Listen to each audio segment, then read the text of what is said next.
Welcome back to 33 Founders, everyone. I'm so excited that you're with us today because I'm here with Peter and Nitesh, the founders of Rough Draft Ventures. Thank you guys so much for being here today. Thanks for having us. So I'm practically giddy about what you guys are doing because the fact that you're having students support students in the startup community, I think, is a huge turning point. And I'd love to have you dive in to the moment that you guys met and thought, hey, let's bring Rough Draft VC to life. Sure, absolutely. So I'll let Nitesh start.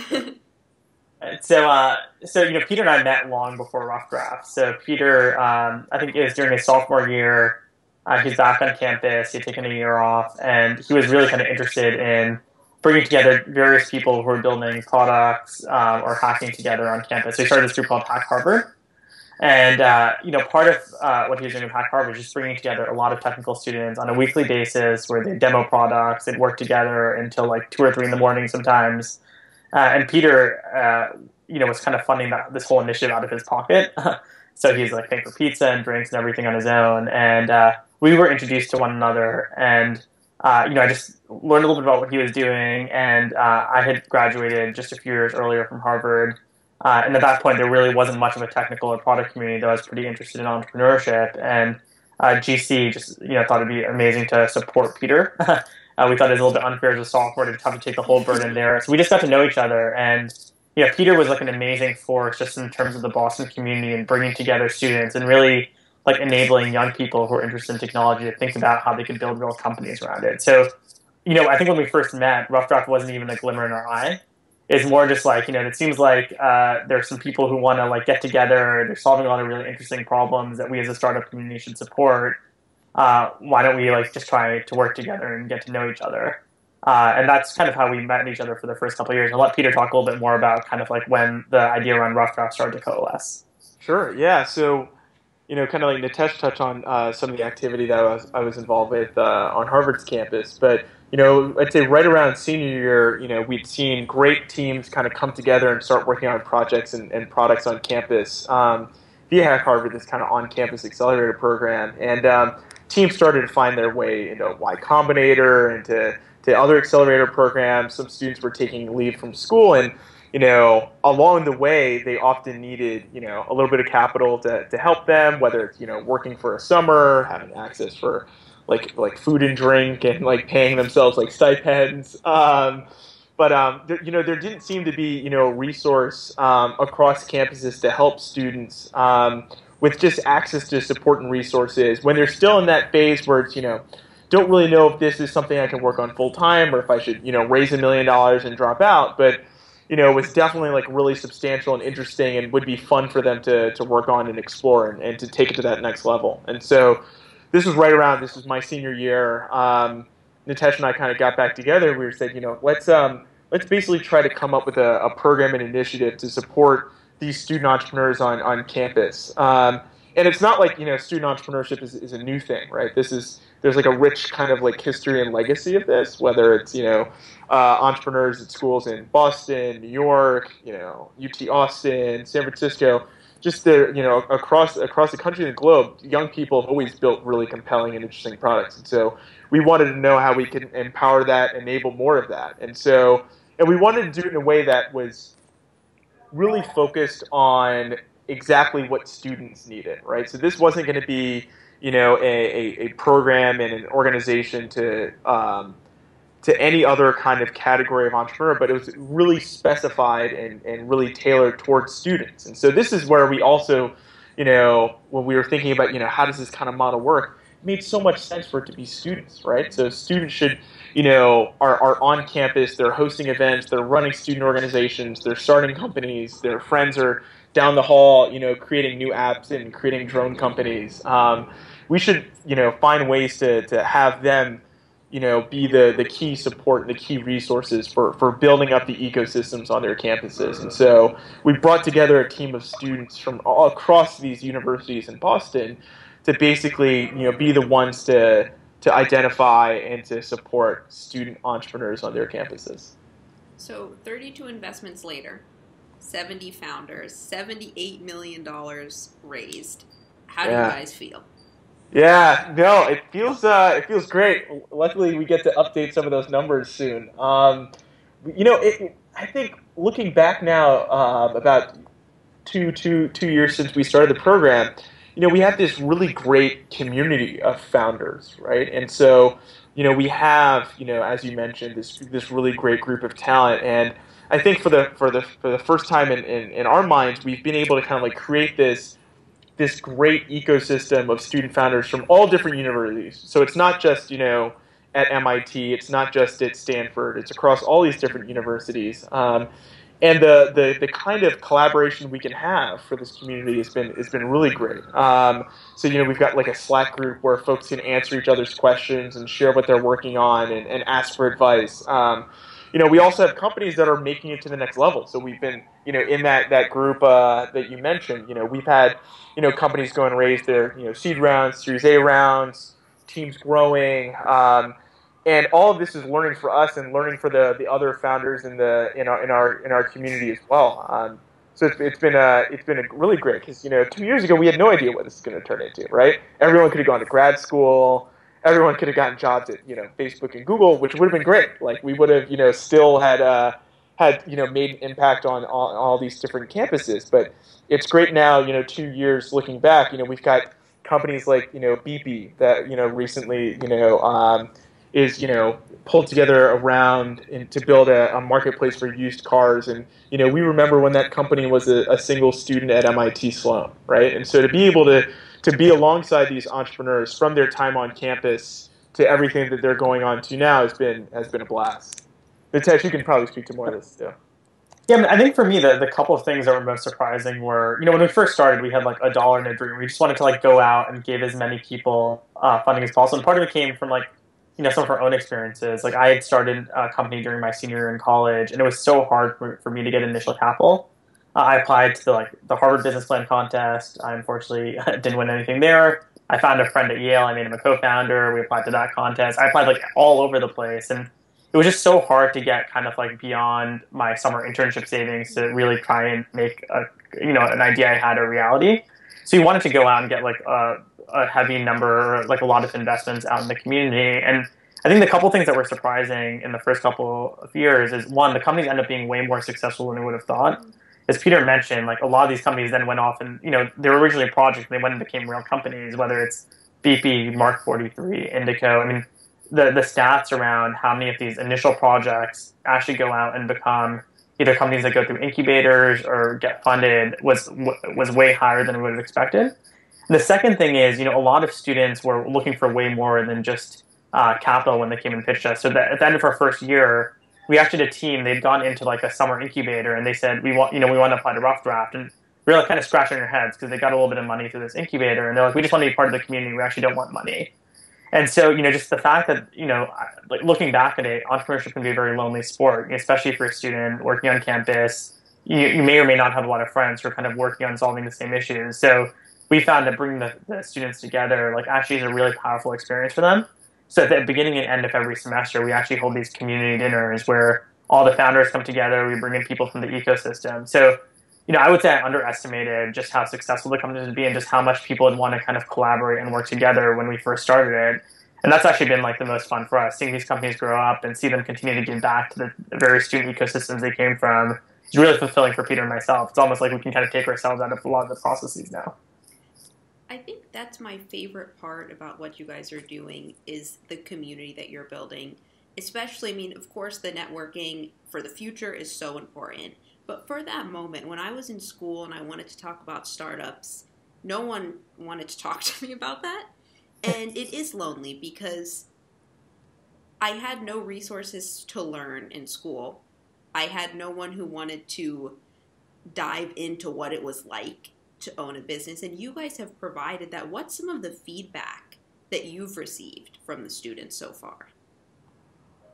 For sure, yeah. I mean, I think a lot of folks have approached us and said, hey, so this is exactly the kind of community that I wish existed, just on my campus. So a lot of folks, this is, not every university has, that budding entrepreneurship ecosystem or that suite of resources and folks to act as mentors. And so, so we can be a complement or supplement for that. So that's been one. I think for two has just been the ability to kind of like have shared stories and shared experiences with others. I think it makes it so. I think exactly to your point, it makes it so it feels like you can find like a common ground. You can find kindred spirits and folks that are at all different types of schools. But everyone's kind of like tied together with this really strong interest in how do I build something, how do I get this off the ground, and how do I make my product and my company idea a reality. And I think for a lot of folks, it's been a set of, because increasingly we're spending time on resources tailored specifically to the student community. This has been the kind of like the one-stop shop where folks can kind of like go to anytime with questions, right? So whether it's the articles that we curate, or we've got like this online community in Slack, or these portfolio dinners, these kind of multiple touch points where folks realize that they can get in touch with others, and answer questions that otherwise they didn't necessarily have someone to go to. And we can provide that for everyone, right? Independent of whether their family were entrepreneurs, whether their campus has an whether their campus has like a resource center. This is something that we can democratize and give everyone access to. And I think that's what you guys have. Go ahead. Sorry. I think one of the things that's interesting, Peter mentioned that entrepreneurship has been going on for a long time on campuses. And I think that's true. I mean, there have been just amazing stories of companies that were founded when, the founders were in school. But I really don't think a program like Rough Draft could have existed 5 years ago, even when I was in school. And part of that is there's just so much more interest in entrepreneurship and technology on campuses now. So like if Rough Draft existed when I was in Boston, I mean, there were like only 3 or 4 students you could have funded. And so it wouldn't have been as possible to galvanize a community around student founders, student entrepreneurship. And so I think it was the right moment in time when we started, where there's just at Harvard now, computer science is the biggest introduction to computer science is the biggest class on campus. There's just so many more people interested in trying to build products and build technologies. And it also makes having that size of community makes everything so much more scalable for us. Like the more people we actually bring into the Rough Draft community, the stronger it becomes. And so a lot of times founders have come to us and they've said, I'm so appreciative of Rough Draft. Like I'm not sure if my project would become a company if you guys didn't exist. And we realized a lot of the support they got actually wasn't through us. It's either they were thinking about applying to an incubator, someone in the Rough Draft community had already gone to that incubator, they did interview prep. So there's a lot of self-service that's happening in the community. And it's just one of these things where I'm not sure if it would have really existed a few years ago. And right now, there's just so much enthusiasm that it makes it possible for an organization like us to exist. I think it's great too because you guys aren't telling them, "Oh, you're partnering with Rough Draft. You have to drop out of school." One is just it's in a lot of ways. So students can accomplish so much more than ever before. They're juggling part-time jobs and all these different pieces, but at the same time, you have more and more software tools and services and infrastructure that make it easier for them to accomplish so much more and build so much more while they're still on campus. So it doesn't cost a fortune to get hosting. It doesn't cost a fortune to build your MVP. You can get something off the ground really affordably.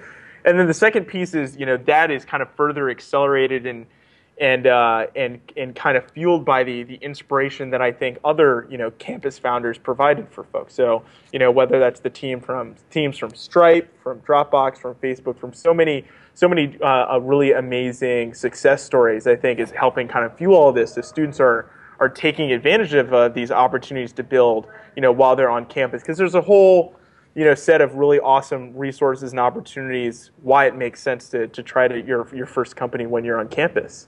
You've got a dining hall, you've got your dorm room, you've got professors that can be advisors, you've got classmates that can be co-founders, and you can kind of, you can have this kind of like ability to think of the world as kind of like being your oyster, so to speak, because your real responsibilities are just your classes, so you can dream big.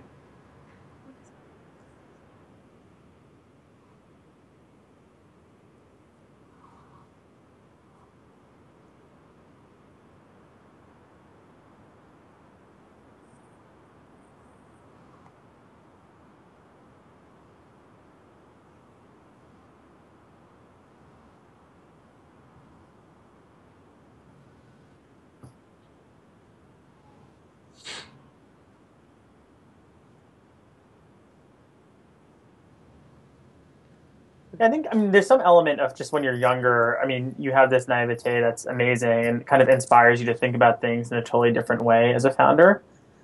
You also don't have like often as many kind of things in your life that you have to be accountable for. So you can really put it all out there on the line. GC, we've been lucky to support a lot of young founders right out of school, so we get a lot of exposure to that as well. A big part of my time there has been supporting first-time founders, and we've just seen like the amazing things they can do. So I think there's a little bit of overlap, but the student founder, I mean, it's so much fun to work with them. The level of creativity is amazing. The energy is amazing. But I think even more than that, like Peter and I are blown away time and time again by like just how much they can do. It's like sometimes you look at their resumes and we're like, where do you find the time to be so accomplished? Like we wish we could be like them. I've definitely learned a lot from our student founders. So there's this kind of unique mix where they're both young, high energy, feel like the world's their oyster, but like their ability to build product and shape things and understand tech trends is like well beyond what a lot of us would expect, because these people grew up with mobile phones. We backed a founder who's the founder of Workflow, and he was the first person in the world to jailbreak the iPod. And he's been thinking about Apple and iOS. And he was like in 6th grade or something when he did that. And he's been thinking about Apple and iOS products since he was like in his early teenage years. So his ability to think deeply about that ecosystem, is amazing, and it's inspiring for both Peter and myself. We sit down with him and we learn the amazing things the amazing ways that he thinks that ecosystem will develop. Yeah, us too. Don't worry. No, it takes all types, and there's lots of lessons to be learned there too. I mean,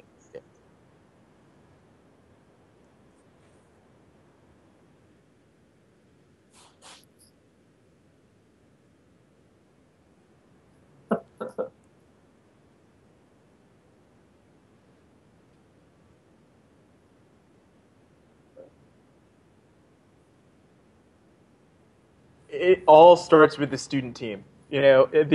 We spend so much time, really making sure that we've got the types of students and the profiles of folks that are, number one, they're hyper involved in the student ecosystem, and this hyper involved, not just involved, hyper involved, right? So these are that's what I mean. These are like the 110% like kind of key instigators on their campuses, right? So they're the folks that they've run startups. Some of them, had sold companies, and went through YC and then went back to school, and then we're, on our student team.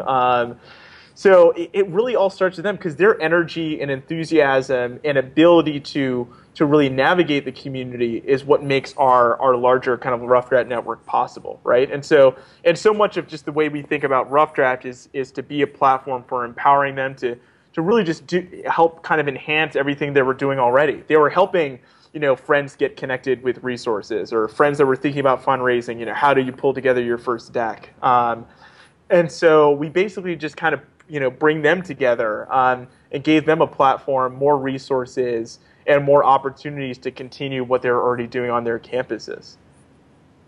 What's one piece of advice?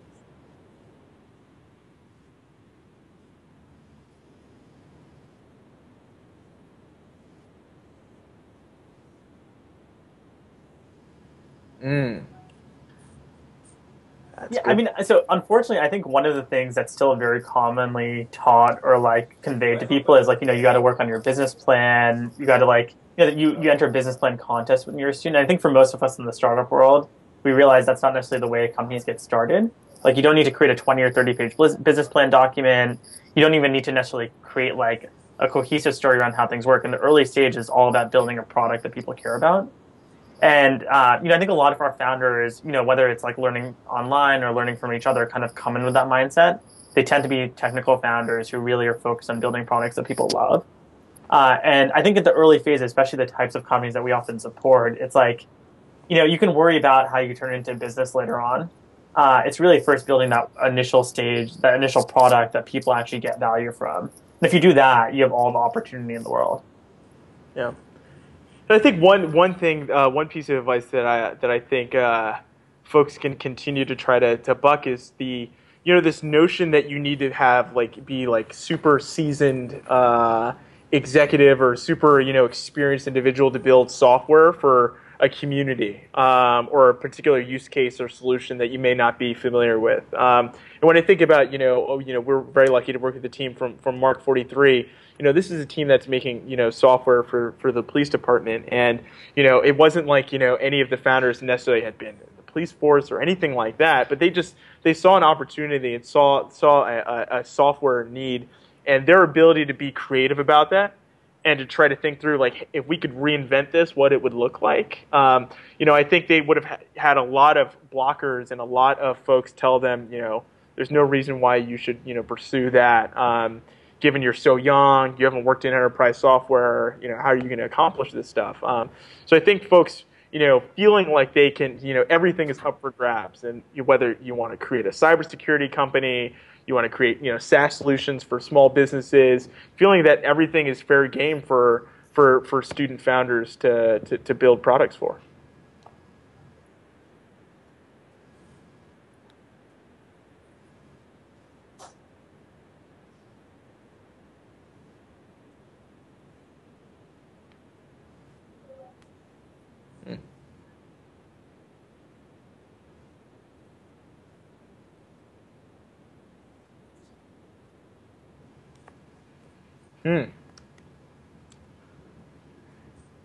Yeah, it's complicated. I mean, I think it's hard for any one person to know. I mean, because you can put out like a broad piece of advice. You should like pivot, change strategy, stop working on something at any particular moment. And there's so many instances just when you think of technology companies where people were like a month or one feature away from greatness. So I think it's hard to be too prescriptive around when exactly you start or stop working on something. I think for me, like when I go back to the days when I was a founder, I've had companies that have done all right, and I've had companies that didn't do well. For me, it always came down to, like, if your heart's not in it, you shouldn't work on it. Because like so much of like an early stage companies, like building a soul for the company, giving the company like an identity, having that enthusiasm and interest, and even if you get more users, if you just don't genuinely have like that same heart to solve that problem, you don't have the same heart to work with the same people. It's probably time to do something else and reset a little bit and find something that you can really pour yourself into.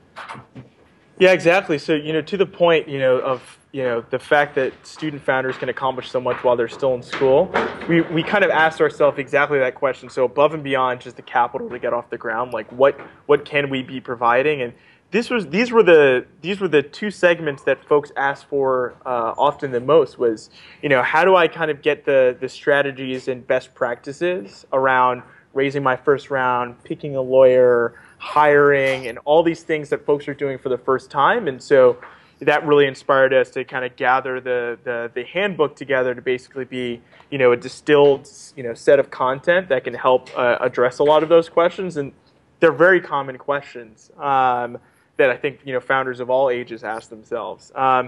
So we listened, right? So we listened to our community, we listened to what they wanted, and we pulled it together. And then the other piece was, how can we make sure the capital goes even farther, right? So how do we make sure that, folks don't have to spend all of their capital resources on software and other products? How can we help them, accomplish even more and have even more runway? And for us, that was working with really great software partners, really great companies like, Stripe and HubSpot and Amazon to provide a kit of resources to help more companies get off the ground. I think we're both, both parties are really aligned in wanting to see more companies created and more folks really kind of, see their ideas through. And so what we wanted to do was basically cull together all those kind of resources to enable student founders to go even farther than they would otherwise. And we can do that because we have this community that we speak to. So we're not, just one student asking for, a special discount or something like that. We're that we're like this larger community that's saying, look, we want to basically expand this movement of students building great companies on campuses, and we're growing, and we want to do more of this, and we think these would be really great partners for us in helping enable that. Peter asked for all the student discounts he possibly could when he was a student. I'm very familiar with it. A big part is also, like, when we talk about a community, it's not only the students who are part of our ecosystem. I mean, the amazing thing is, like, one of the things I love about just like the tech world is there's this massive pay it forward mentality. So a lot of people want to help out the student ecosystem. We definitely feel this in Boston because students are such a big part of kind of our community and the city of Boston. And part of it is like Rough Draft is a vehicle and a way in which people can give back. So we have mentors who are part of the ecosystem. We have a lot of partners who've come out and offered substantial discounts on their software. We have service providers who offer free service. And so the really nice thing is it's usually not long conversations. Like, we're not trying to convince them. We're just saying, here's a program. Here's a way for you to give back to students who are doing some really amazing things. Do you want to be a part of it? And usually it's just like, yeah, sign me up. Like, let me know the best way for me to support these folks. So I think it's been not only about bringing students together, but just trying to open up the rest of the startup ecosystem to the students that we're bringing together. And the feedback there that I think makes it so we can keep chugging and doing what we're doing is, so often folks tell us that they wish something like this existed when they were in school or when they were building their first company, right? And so that makes it so it's like the alignment is so spot on. They immediately see, like, oh, I remember how difficult it was to figure out, like, this piece of software and to get this off the ground. And so collaborators are really great to get involved and to pull into our broader ecosystem and community.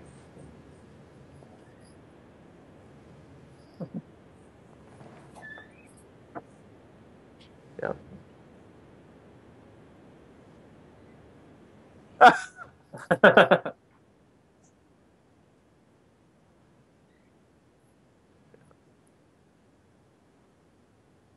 Ooh. That's so good. Oh, man. It's definitely one. It's the who's on the cover is definitely one of the founders we've backed. Oh, man. Oh.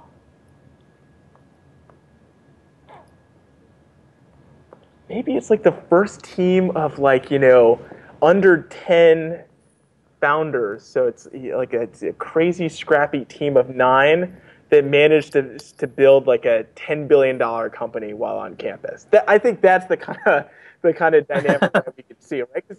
Because I think we've seen a lot of the other dynamics. I think that's probably what we're going to see. Yeah. Nitesh, what do you want to see on that cover? Yeah, my cover might look a little different, but that's okay. So I think I would probably say, like, it would be just a massive group of people, of all ages, who are kind of all have been part of this community or ecosystem. And so, it's like the kind of definition or like the lines between being a student entrepreneur and being someone who's been a successful entrepreneur, it gets a lot more blurred.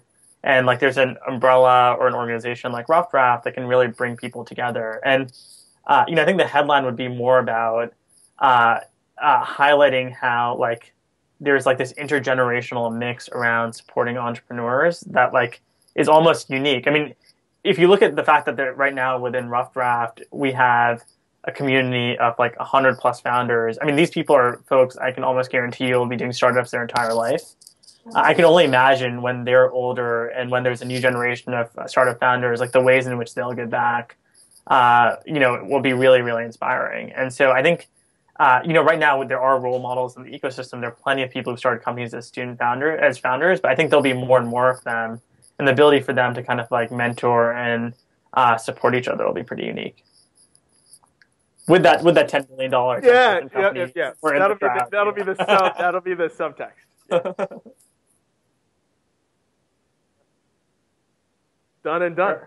All right, I want to shift gears now for a couple of minutes and just chat about your personal journeys. I want each of you to fill in the blank, so Peter can go first. Peter Boyce is...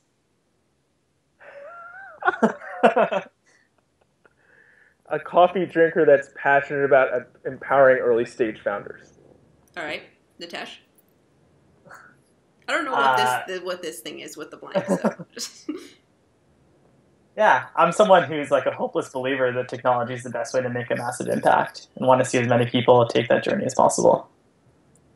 When you look back to when you were in the student founder's shoes, or the student VC shoes, who were some of the idols that you were looking up to? Mm. Yeah, I mean, so it's hard because like I even look at during Peter's cohort, Peter knew like maybe 100 times more than I did when I was a student. I was like lost. I never even knew that I'd fall into like the startup or tech world. I was lucky enough to be part of the first business intern class at Google, and I got exposed to kind of what the world of technology actually looked like. And I just found it to be like this amazingly scalable way to go out and make an impact. And so, I got some role models kind of through the Google community. There were just amazing people there. Cheryl was there, Marissa was there.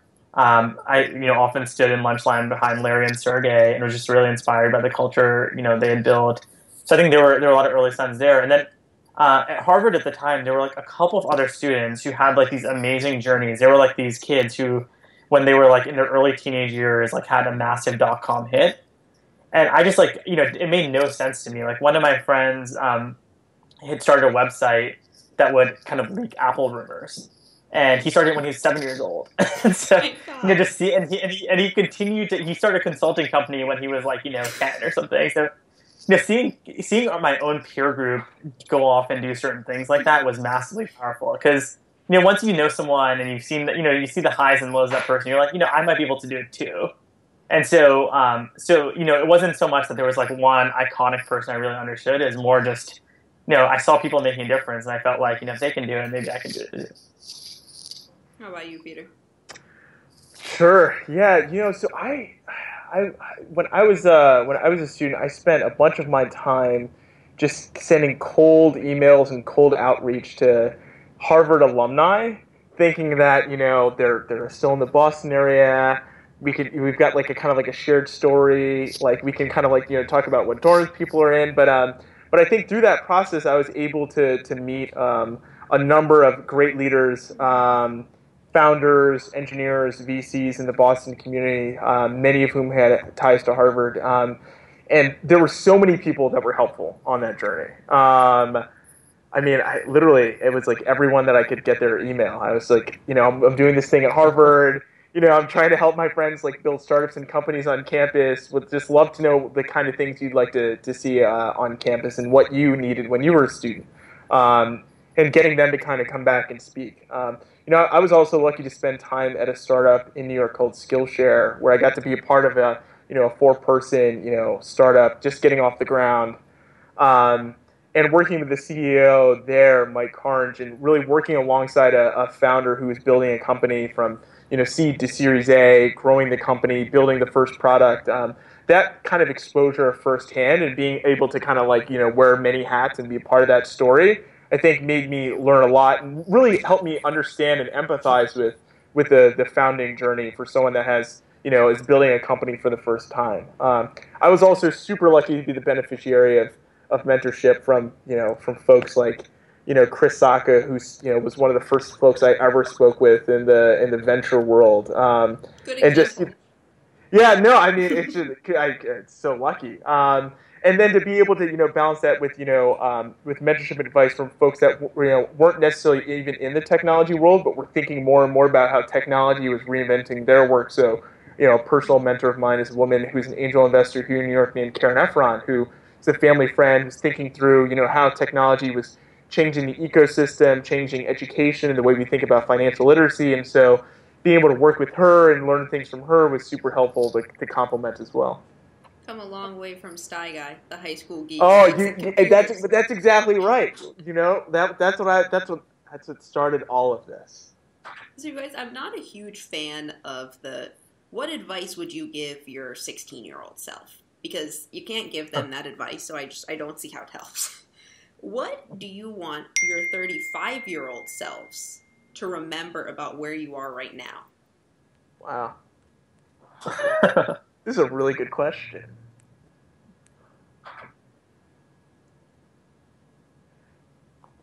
Okay. I want to make sure that I remember that people are the fundamental units of companies, of technology, of all the output of what we're doing. And I think having that in mind and making that kind of true to the work that we do and the way we spend our days has been, I think, truly formative and helpful today.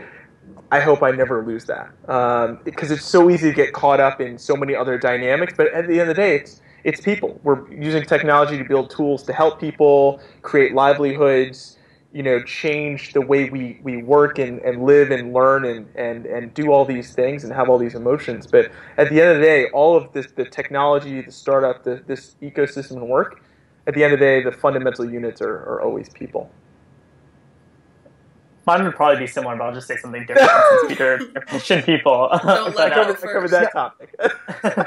Yeah, I think one of the things we see students who are doing amazing things when they're freshmen, sophomore, junior, seniors in college, and they're pouring themselves into these startups. And I look at I look all around at like my colleagues, and folks have had a ton of success. And I think one of the things that we often overlook in the startup world is just like the importance of like balance in your life. And so, I think it's so easy early on, like, the cost of having a resume that's like so impressive when you're like 19 or 20 years old, like that has to come from somewhere.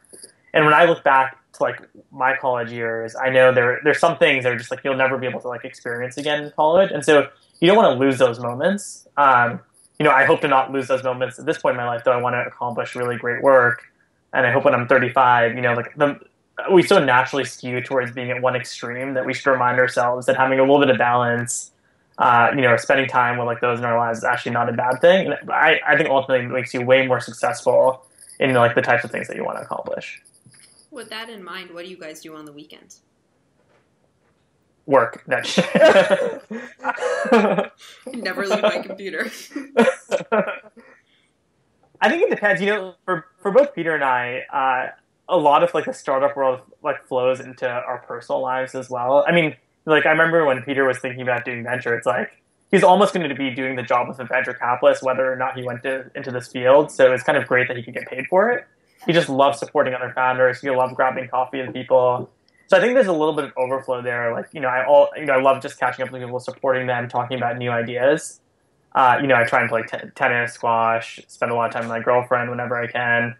Like try and do a bunch of normal things as well. But for me, work, like talking to someone about a startup or an idea, like never feels like work.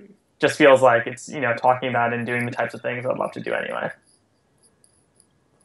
Totally. I think that's exactly right. The work life, it's all kind of commingled in a really good way. But it is good to take time on weekends to explore, think, read, do things that are creative, do things that help you kind of like, just get out of that context every once in a while. So I like to go offline for a few hours.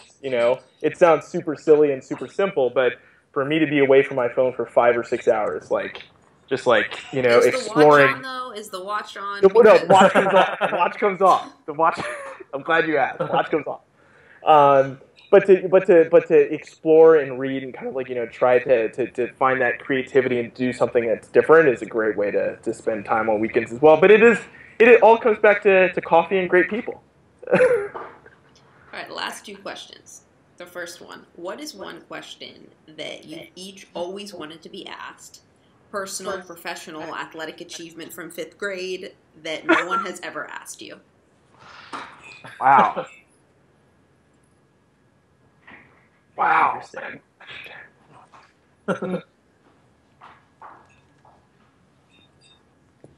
I mean, this is a question I wouldn't have wanted to ask.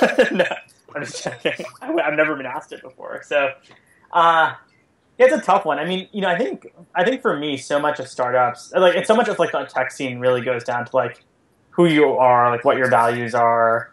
There's so many other components to it. And I think we often talk about like, hey, these are the investments you're a part of, or, these are like the trends or companies you worked in. And I think the more that people like can understand like who people are, what actually motivates them, the better. And like, for me, it's been really interesting. Like ever since I was young, like I've been like a really simple person. I feel like I have like most things I'd ever want. I had that in an early age just because like my taste never became that complex.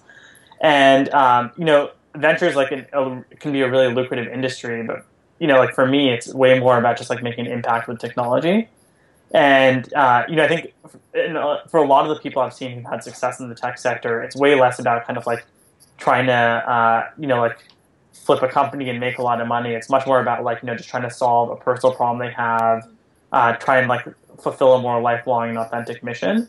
And I think the more that people can talk about that and not talk about like the investment or the last round or valuation or something like that, the better off we'd be.